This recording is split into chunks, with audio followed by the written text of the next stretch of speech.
ओम श्री सूर्याय नमः। आज रविवार को आप सुनिए रविवार व्रत की कथा।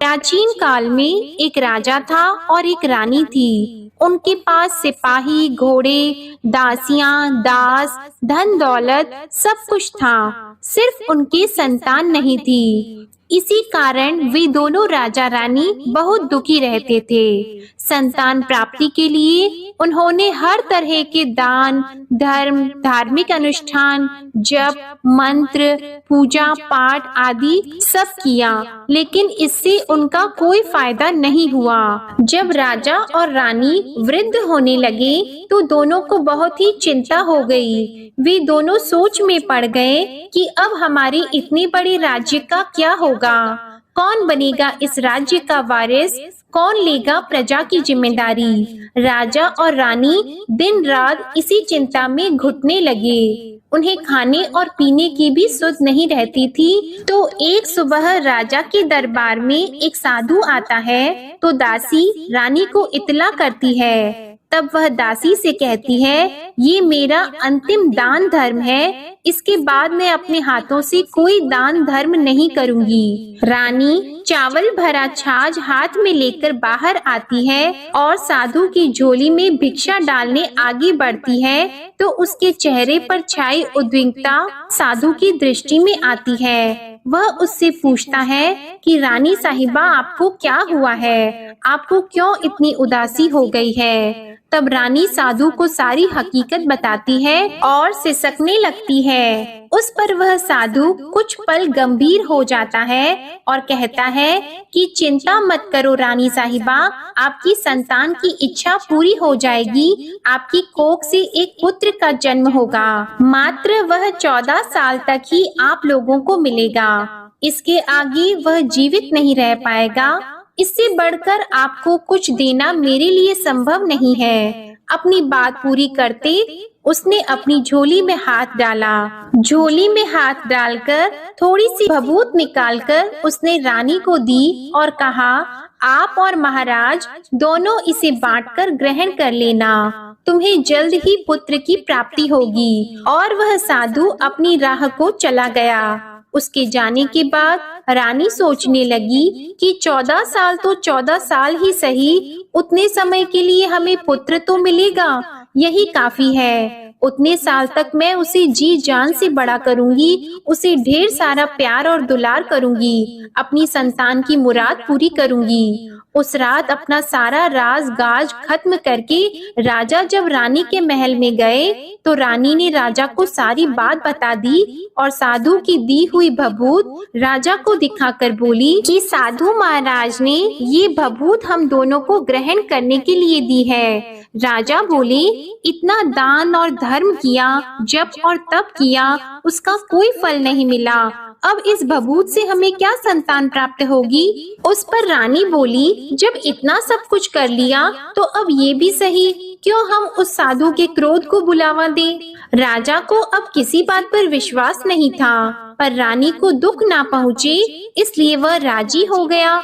और राजा रानी दोनों नहाते धोते हैं, फिर अपने भगवान का नाम का स्मरण करते हैं, अपने पुरखों को स्मरण करते हैं और उस साधु महाराज का नाम स्मरण करके वह भभूत बांटकर दोनों खाते हैं। उसके बाद दोनों निश्चित होकर सो जाते हैं। तो कुछ दिन गुजर जाते हैं और साधु द्वारा कहे अनुसार रानी गर्भवती हो जाती है। उस पर राजा और रानी दोनों की खुशी गगन में नहीं समाती। राजा रानी से बोलते हैं, महारानी सचमुच साधु महाराज की कृपा हो गई। तो 9 महीने बाद रानी ने एक सुंदर पुत्र को जन्म दिया। राजा ने बड़ी धूमधाम से पुत्र का नामकरण किया। सारे राज्य में 8 दिन तक अनशन तर्पण रखा, उत्सव मनाया गया। आप पुत्र की कुंडली देखने के लिए राज्य के सबसे विद्वान पंडित जी को बुलाया गया। जो कुंडली देखकर पंडित जी बड़े चिंतित हो गए, कहने लगे, महाराज हमारा राजपुत्र सिर्फ 14 साल तक हमारे पास रहेगा। राजा को इस बात की भनक तो थी ही, रानी को भी साधु महाराज की बात याद थी। दोनों चुप रह जाते हैं। उसके बाद राजा और रानी बड़े प्यार से बेटे की परवरिश करते हैं, उसकी हर ख्वाहिश पूरी करते हैं और थोड़े समय के लिए ही सही भगवान ने संतान की अपनी मुराद पूरी कर ली। इससे वे समाधान मानते हैं। राजपुत्र दिन प्रतिदिन बड़ा होता है। जब वह 7 साल का हो जाता है तो राजा एक अच्छे गुरु की नियुक्ति करके उसे पढ़ाई लिखाई, घुड़सवारी आदि 12 विद्याओं का शिक्षण देते हैं। जब वह सब शास्त्र विद्या में पारंगत हो जाता है और 12 साल की उम्र का हो जाता है, तब एक अच्छी सी राजकन्या खोजकर उसकी शादी करा देते हैं। तो 2 और साल बीत जाते हैं। बेटा 14 साल का हो जाता है। एक दिन राजपुत्र राजा से बोलता है, पिताजी, मैं अपना सारा राज्य घूमकर देखना चाहता हूँ। आज तक मैंने सिर्फ इस रजवाड़े के अतिरिक्त कुछ देखा नहीं है।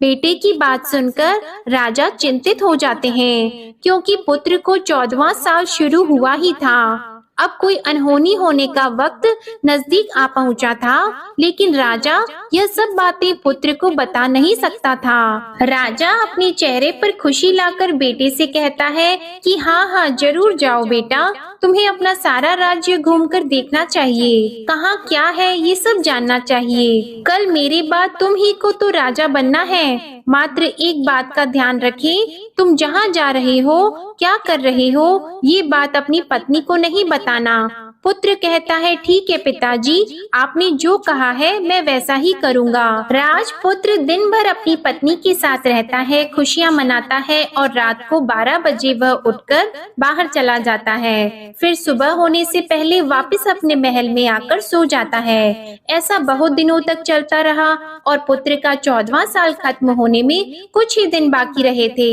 इतने में उसकी पत्नी यानी छोटी रानी रात में जाग जाती है। वह देखती है कि बिस्तर पर राजपुत्र नहीं है। वह महल में सब जगह देखती है तो राजपुत्र कहीं भी नजर नहीं आते। तो वह क्या करती, किससे कहती? वह चुपचाप रहती है। फिर वह सुबह होने पर देखती है कि उसका पति अपनी जगह सोया हुआ है। वह पति से कुछ नहीं पूछती है, लेकिन दूसरी रात भी जब वैसा ही होता है, तीसरी और चौथी रात और कुछ दिनों तक ऐसा ही चलता रहता है, तब रानी बहुत ही चिंतित हो जाती है। उसके मन में ढेर सारे सवाल उठते हैं, लेकिन उसे पूछने में डर लगता है। शायद पति गुस्सा कर बैठे। सास ससुर से पूछने के बारे में सोचा तो उसकी कुल मर्यादा बीच में आ जाती थी। तो इस तरह वह मन ही मन घुटती रहती थी। इस हालत में उसे खाने पीने में दिलचस्पी नहीं होती थी। वह दुबली पतली हो जाती है। तो उस राज्य में फूल बेचने वाली एक बूढ़ी मालिन थी। वह हमेशा छोटी रानी को फूल देने उसके महल में आती थी। उस बुढ़िया का ध्यान छोटी रानी पर पड़ जाता है। वह उससे पूछती है, बेटी, तुम्हें किस बात का दुख है? तुम इस तरह सूख कर कांटा क्यों बनी हो? उस पर रानी कहती है, क्या बताऊं तुम्हें अम्मा, तुम्हारा राजपुत्र हर रात्रि को बाहर चला जाता है और सुबह वापस लौट कर आ जाता है। वह कहाँ जाता है, क्या करता है, यह सोच सोच कर मैं अन्न जल ग्रहण नहीं कर पाती हूँ और सूख सूख कर इस तरह कांटा बन रही हूँ। बुढ़िया सब बात सुनकर उसे एक उपाय बताती है कि बेटा ऐसा करना, आज रात को तुम सोना मत, उसके पीछे जाकर देखना कि वह कहाँ जाता है, क्या करता है और उसकी अच्छी तरह से पहरेदारी करना। तो छोटी रानी बोली कि अगर मुझे नींद आ गई तो बुढ़िया बोली कि तुम्हें नींद न आए इसलिए एक काम करना, अपने बाएं हाथ की उंगली में एक जख्म कर देना, उस पर थोड़ी सी मिर्ची छिड़कना, उससे तुम्हें बड़ी जलन होगी और उस पीड़ा से तुम्हें रात भर नींद नहीं आएगी। रानी बुढ़िया के कहे अनुसार वही करती है। उंगली की जलन से उसे बड़ी देर तक नींद नहीं आती, लेकिन बाद में वो सो जाती है। दूसरे दिन सुबह बुढ़िया फूल लेकर उसके महल में पहुंचती है और पूछती है, क्या हुआ बेटी, क्या तुम देख पाई कि पति कहाँ जाता है?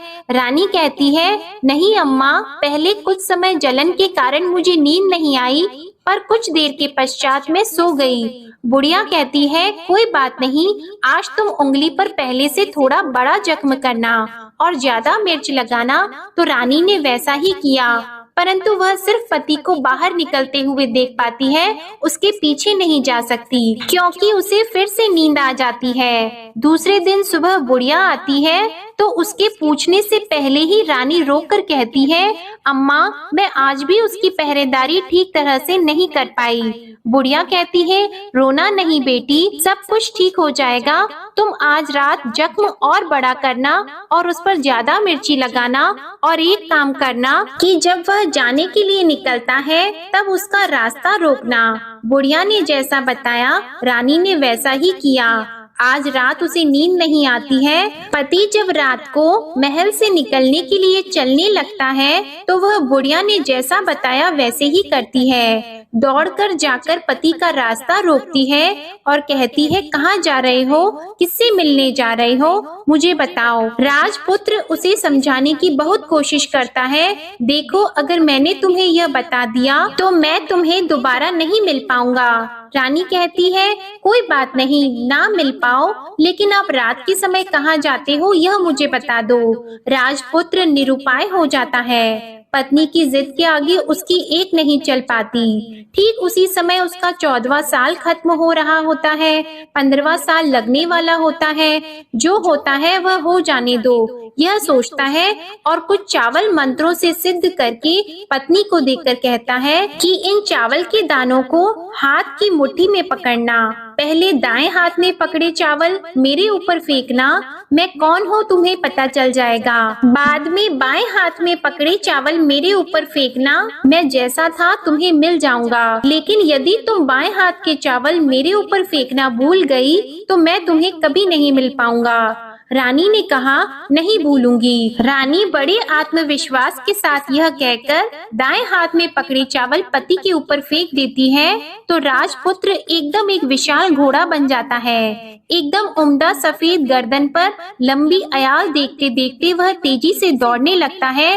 रानी उस घोड़े को एकदम भौचक्की होकर देखने लगती है और पति ने बाएं हाथ के चावल फेंकने की जो बात कही थी वह भूल जाती है। उसकी आंखों के सामने घोड़ा महल से बाहर निकलकर चला जाता है। घोड़ा जो महल से बाहर जाता है तो वापस नहीं आता। अब रानी को बड़ा पश्चाताप हुआ। वह स्वयं को कोसने लगती है, लेकिन अब उसका कोई फायदा नहीं होने वाला था। राजपुत्र अब वापस नहीं आने वाला था। सुबह होते ही महाराजा को सब बात पता चली। उन्हें बहुत दुख होता है। वे बिस्तर पकड़ते हैं और राह देखते हैं कि एक दिन उनका बेटा वापस आ जाए। इस तरह 1 महीना गुजरता है, 3 महीने गुजरते हैं, आखिर 6 महीने पूरे हो जाते हैं। राजपुत्र का कोई अता पता नहीं चलता। प्रधान राजपुत्र को ढूंढने के लिए राज्य के गांव-गांव सिपाही भेजता है, लेकिन उन्हें कोई सफलता नहीं मिलती। इधर रानी अपनी हठ के कारण पति गायब हो गया है, ये सोचकर स्वयं को मन ही मन कोसती है और प्रण लेती है कि कुछ भी करके पति को ढूंढ कर लाएगी और उसे वापस घर लेकर आएगी। एक दिन सुबह उठकर सास ससुर के महल में जाती है और कहती है कि मैं अपने पति की खोज में जा रही हूँ। महाराजा को और क्या चाहिए था, कुछ भी करके उनका बेटा उन्हें वापस मिलने चाहिए था। वे बहू को जाने की अनुमति देकर कहने लगे, बेटी तुम्हें जो चाहे वह करो, जहाँ जाना है वहाँ जाओ, लेकिन हमारे बेटे को वापस लेकर आओ। अब रानी अपना शाही भेष बदलकर एक सेठानी बन जाती है। कुछ दासियों को, कुछ नौकरों को साथ ले लेती है, कुछ सामान साथ ले लेती है और राज्य की सीमा पर जाकर वहाँ एक भोजनालय खोल देती है। वहाँ आने वाले सब यात्रियों को खाना मुफ्त में देने लगती है। मात्र एक शर्त रखी कि खाने वाले को उसकी देखी हुई कोई अजीब चीज उसकी मालकिन को यानी राजकन्या को बतानी पड़ेगी, तो वहाँ आने वाला हर नागरिक अपनी तरफ से मैंने ये देखा, मैंने वह देखा कहकर वहाँ से मुफ्त खाना खाकर जाता था। परंतु रानी को जो बात चाहिए थी वह अब तक नहीं मिली थी। ऐसे ही कुछ दिन बीत गए तो रानी के महल में फूल लेकर जाने वाली बुढ़िया के एक बेटा और बहू थे।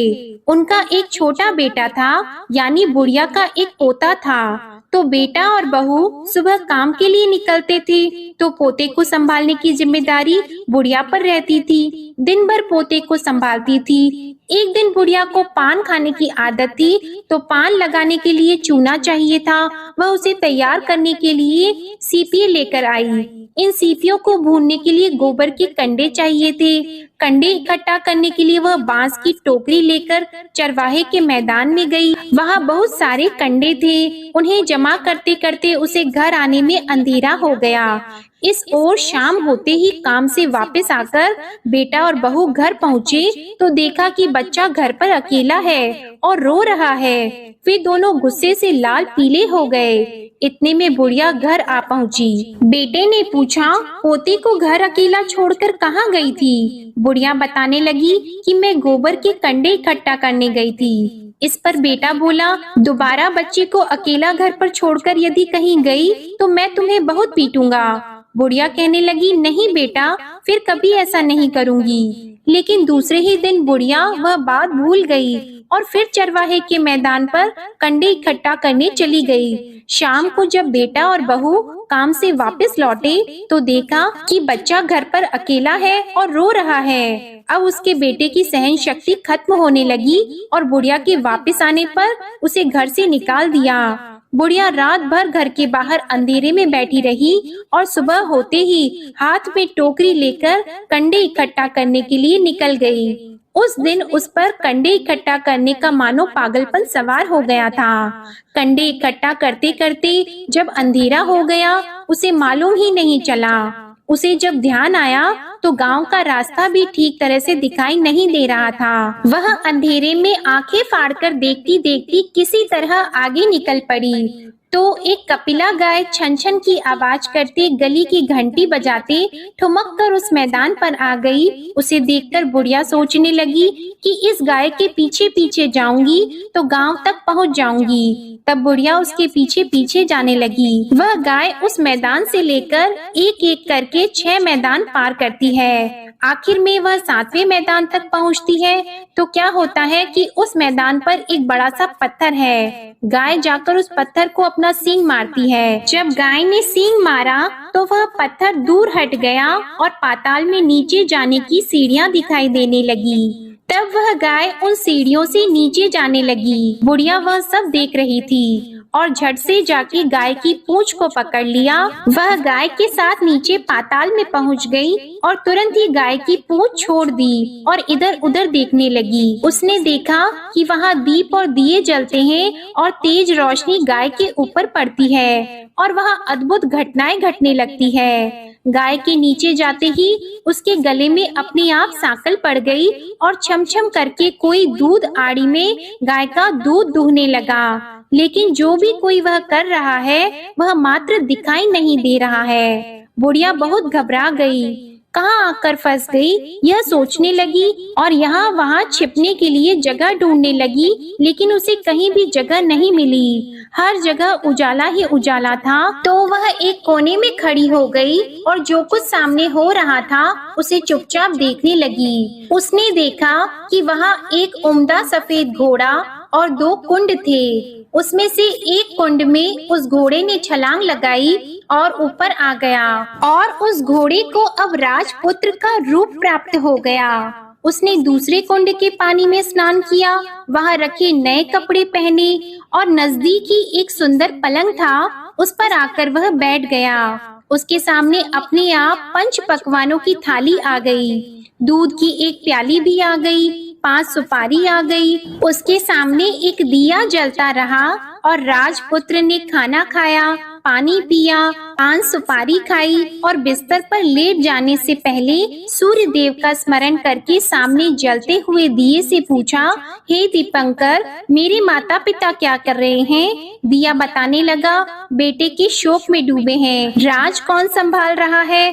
तो उसने बोला कि राज्य प्रधान संभालते हैं। उसने पूछा कि मेरी पत्नी क्या करती है? तो दिए ने बोला कि उसने चौराहे पर भोजनालय शुरू किया है और आते जाते लोगों से वह नई खबर के बारे में पूछती रहती है। दिए के यों कहते ही राजपुत्र कहने लगा कि ठीक है। उसके बाद वह सो गया।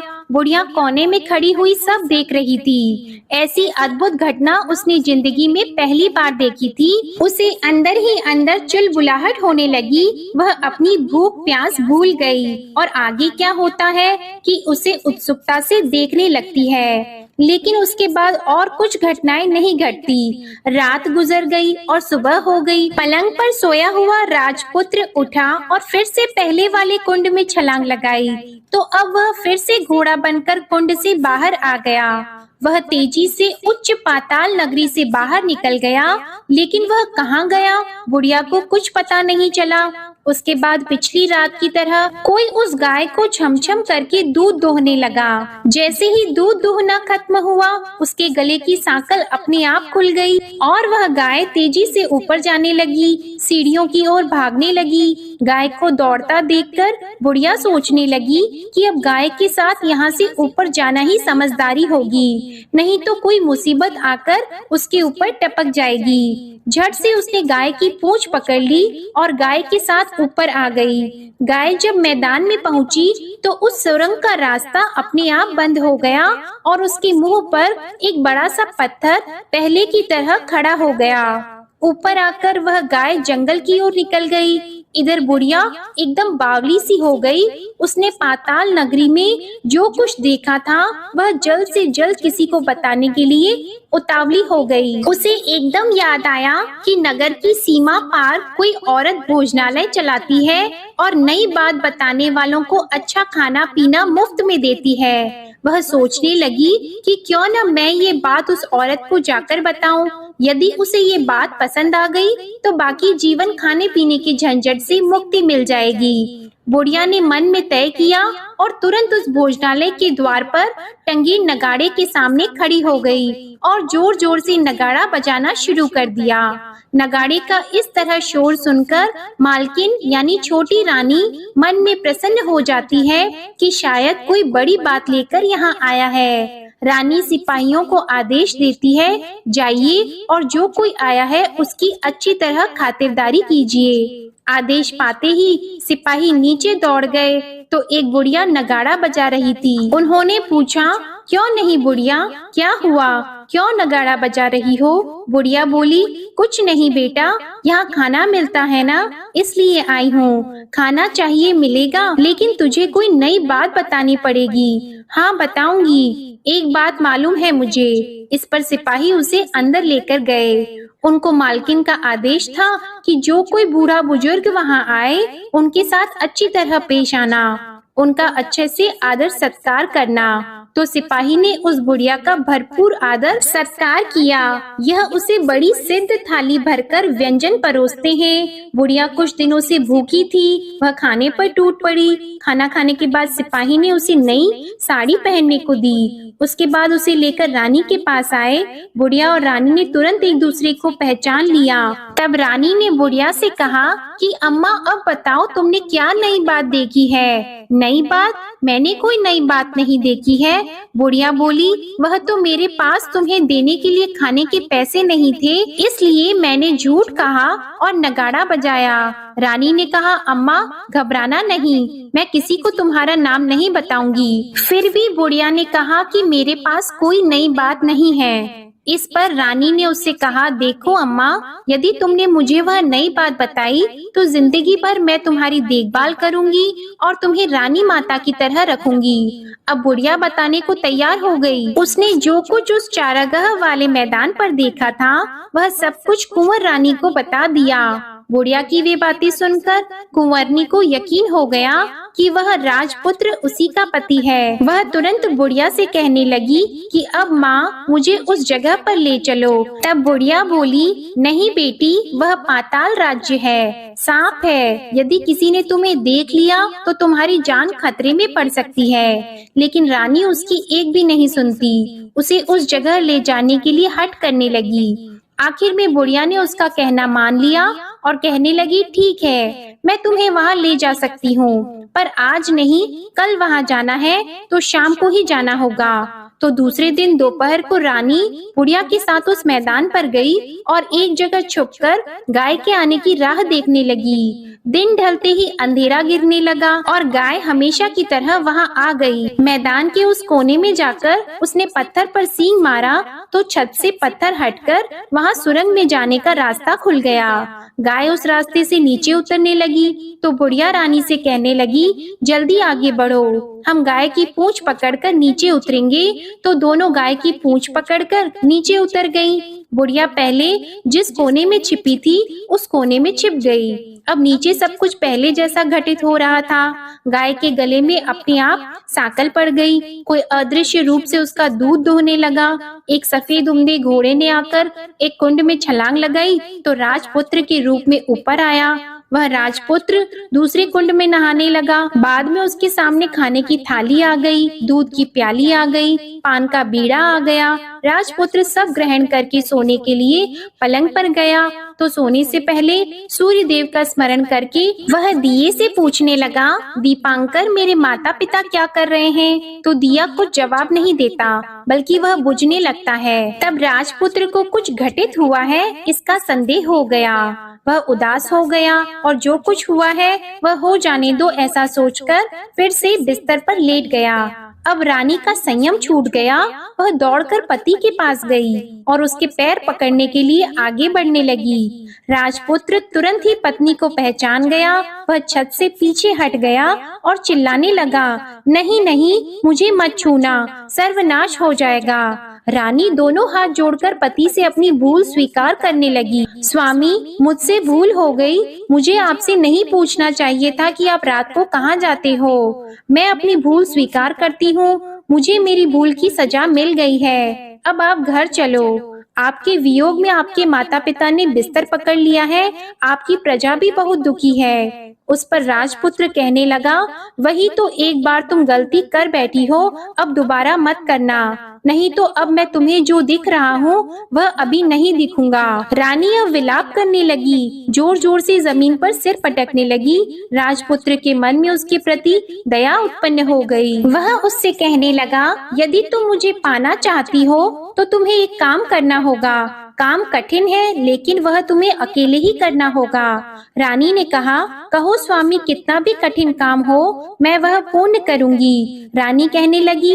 इस पर राजपुत्र ने उसे बताया, इस पाताल से ऊपर जाते ही तुम्हें एक घना जंगल नजर आएगा।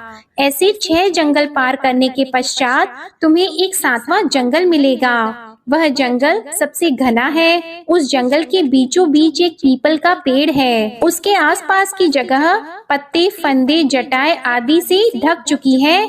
वहाँ बाघ, शेर, सांप और भालू बैठते हैं। तुम्हें उन सबको भगाकर वह जगह साफ करनी है। उसको गोबर से लिपाई करके पवित्र बनाना है, रंगोली से सजाना है। उसके बाद वहाँ धूप, कपूर, अगरबत्ती जलानी है। फूल और कुमकुम से पेड़ की पूजा करनी है। दूध और दही से बने चावल का भोग चढ़ाना है। ये सब तुम्हें दोपहर को 12 बजे से पहले करना है। 12 बजने के समय तुम्हें उस जगह पर बैठकर सूर्य भगवान का ध्यान करना है। ठीक 12 बजे सूर्य भगवान का रथ वहाँ उतरेगा। वे सब देखकर खुश हो जाएंगे और कहेंगे कि जिस किसी ने भी ये सब किया है उसे मैं मनचाहा फल दूंगा। तो तुम सामने जाकर उसके रथ का दाहिना घोड़ा मांगना, मैं तुम्हें मिल जाऊंगा। इतनी बात कहकर राजपुत्र अपने पलंग पर सो गया और छोटी रानी भोर होने की राह देखने लगी। भोर होते ही वह बुढ़िया के साथ गाय की पूंछ पकड़कर ऊपर आ गई। ऊपर आने के बाद वह बुढ़िया से कहने लगी, अम्मा, अब मैं अकेले ही आगे जाऊंगी, तुम भोजनालय वापस चली जाओ। वह जंगल में जाकर राजपुत्र की बताई जगह ढूंढने लगी और स्वयं आरी से वह जगह साफ कर दी। बाद में राजपुत्र ने जैसे बताया वैसे ही लिपाई पोताई करके वापस आ गई। दूसरे दिन सुबह होने से पहले उठी और जंगल में उस जगह पहुंची। वहां जाकर इत्र और गुलाब का पानी छिड़ककर उस जगह सुगंधित धूप अगरबत्ती जलाकर उसे पवित्र किया और पूजा की सब सामग्री वहां तैयार कर सूर्य भगवान का ध्यान करके बैठ गई। जैसे कि पति ने बताया था कि दोपहर को ठीक 12 बजे सूर्य भगवान का रथ उस पीपल के पेड़ पर आकर रुका है। सूर्य भगवान ने जब रथ से नीचे देखा तो सुगंधित वातावरण देखकर वे बहुत प्रसन्न हो गए। फिर वे बोले, जिस किसी ने यह काम किया है वह यहाँ आकर आज मुझसे कुछ भी मांगे मैं उसे दे दूंगा। रानी ने जब ये शब्द सुने तो बिना समय गवाए दौड़कर उनके सामने आ गई और उनको साष्टांग नमस्कार करके बोली, भगवान वह मैं ही हूँ, मैंने ही यह जगह साफ की है। अच्छा तो तुम्हें जो चाहिए वह मांगो। भगवान मुझे आपके रथ का दाहिना घोड़ा चाहिए। सूर्य भगवान बोले, नहीं नहीं, मैं तुम्हें और कुछ भी दे सकता हूँ लेकिन यह घोड़ा नहीं दे सकता। मेरे रथ के 12 घोड़े हैं, तुम चाहो तो कोई और घोड़ा मांग लो लेकिन यह दाहिना घोड़ा नहीं, वह मैं तुम्हें नहीं दे सकता। छोटी रानी ने एक नहीं सुनी, वह सूर्य देव से एक ही बात कह रही थी, वही दाहिना घोड़ा दे दीजिए, नहीं तो मैं आपके पैरों में गिरकर अपनी जान दे दूंगी। अब सूर्य देव धर्म संकट में पड़ गए। उन्होंने वचन दे दिया था, अब अपने वचन से पलट भी तो नहीं सकते थे। ठीक है, दे दिया तुम्हें घोड़ा, सूर्य देव ने कहा।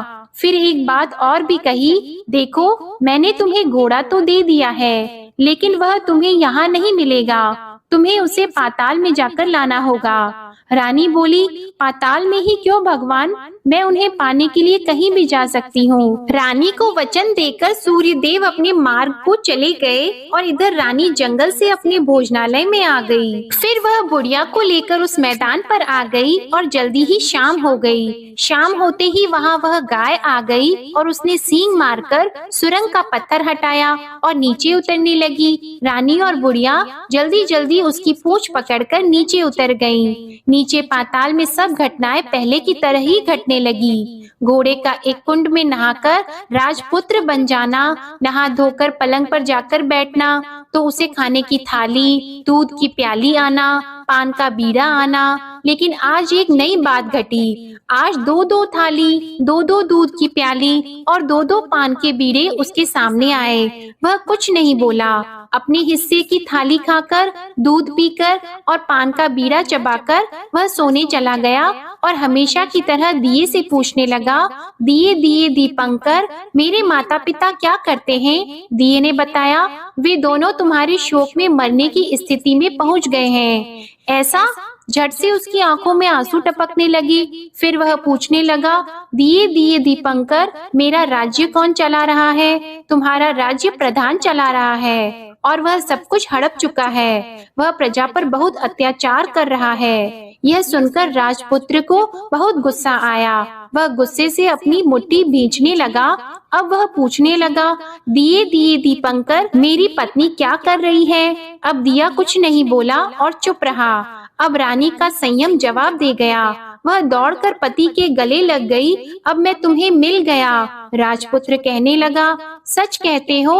अब आप फिर से घोड़ा तो नहीं बनोगे ना? नहीं, दोबारा घोड़ा नहीं बनूंगा। तुमने जो इतने सारे कष्ट उठाए हैं मुझे पाने के लिए, इसलिए सूर्य देव ने मुझे सदा के लिए घोड़े के जन्म से मुक्त कर दिया है। राजपुत्र ने बड़े प्यार से कहा और उसे गले लगाया, उसके आंसू पोंछे और कुछ देर के पश्चात सुबह हो गई तो गाय की श्रृंखला टूटकर वह ऊपर भूलोक जाने लगी। रानी, राजपुत्र और बुढ़िया उसकी पूंछ पकड़कर ऊपर आ गए। ऊपर आने पर वे सीधे भोजनालय में पहुँचे। वहाँ का सब सामान लोगों में बांट दिया और उसको ताला लगाकर अपने राज्य में लौट आए। राजपुत्र वापस आता है और उसके तेवर देखकर प्रधान घबरा जाता है। राजपुत्र ने उसे बंदी बनाकर कैद खाने में डाल दिया और राज्य की बागडोर अपने हाथ में ले ली। उसके बाद वह अपने माता पिता को मिलने उनके महल में गया तब राजपुत्र क्या देखता है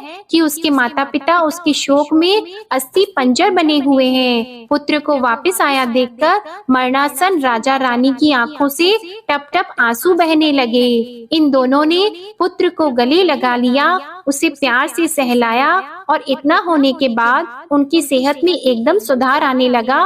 वे अब बिस्तर से उठकर बैठ गए हैं, पुत्र को आशीर्वाद देने लगे हैं। राजपुत्र के आने की खबर तुरंत ही राज्य में फैल गई। प्रजा खुशी से फूली नहीं समाई।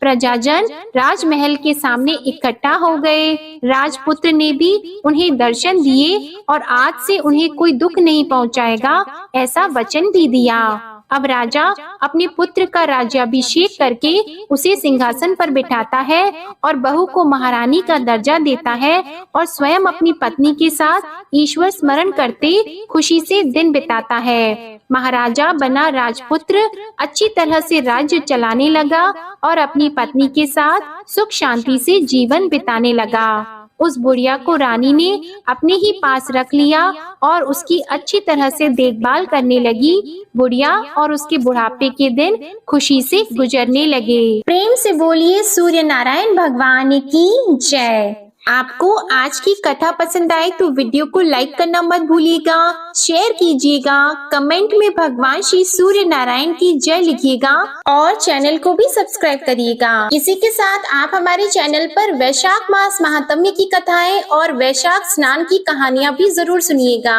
ओम सूर्याय नमः।